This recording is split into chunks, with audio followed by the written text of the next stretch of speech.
You are not your mind. Fear, guilt, pride, envy, and all those feelings that drag you down are in your mind, not within you. You are not your mind. You are above it. When you feel afraid, you need to look at your mind and think the following. Well, that's not me. That's my mind. I am bigger than that. You overcome that fear. You overcome that guilt. You overcome that perception that you are incapable. You are much bigger than that. You don't need to watch horror movies to terrify yourself. Just let your mind roam free without managing your thoughts. You are capable of constructing ideas so disturbing that they will bleed your joy, your pleasure of living, take the oxygen out of your security, your ability to contemplate the beautiful, relax, and feel happy. The mind lies. No one can deceive you more than your own mind. You have even become accustomed to the traps you have placed in your own way. Self-sabotage, procrastination, fears and insecurities that paralyze you, anxiety that keeps you stuck without changing what needs to be changed, lack of focus because you don't prioritize what needs to be prioritized, constant forgetfulness because your brain is overloaded. You will be the master of your destiny. You will be the master of your life. You will not let anyone ever say that you are not capable. You will not let anyone ever say that you are going in the wrong direction because you know you are on the right path.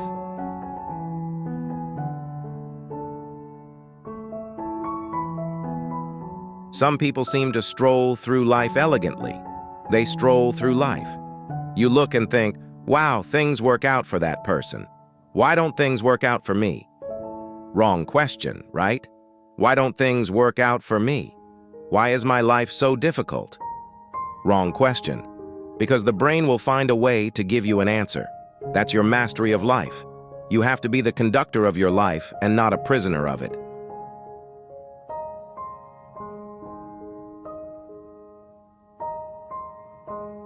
You are, in a way, a byproduct of the environment in which you live, the home in which you were raised, the culture in which you were raised. And many of the traits of your mentality relate to that. That's why you see people who were raised in a critical environment becoming bitter and critical. And people who were raised in positive, loving environments, whose parents encouraged them, are people who have the ease of encouraging others and looking at the good side of things. Now, it doesn't matter what your background was. It doesn't matter what your backdrop was. What matters is that the Word of God says that we are to be transformed in our mindset. It doesn't matter if you are doing it perfectly or imperfectly. The important thing is that you act from the beginning, act well or badly, act, make it happen. You have power, Hoover acts right, or wrong has power. Hoover acts. If you are not the master of your own emotions, you are a prisoner of them. How so? You crash the car and it ruins your day. You get a no and it ruins your week. And then you say, I'm not cut out for this anyway. That's not going to work. It ruins your week. And it's unrelated. You shouldn't at least tie your emotional state to what happens on the outside. One thing has nothing to do with the other. What happens outside to you is just the world giving you opportunities to grow. Every challenge is a growth. You are very good at getting there. But you don't handle your emotions well. What happens is that you rise, hit a ceiling, and come back, rise, hit a ceiling, and come back. So, you explore and fall. And why do you fall? Because of you. You are responsible. You fall because you can't deal with success, for example. You fall because you have fears. You fall. You have a belief that you don't deserve this. And all of this in the field of emotional mastery.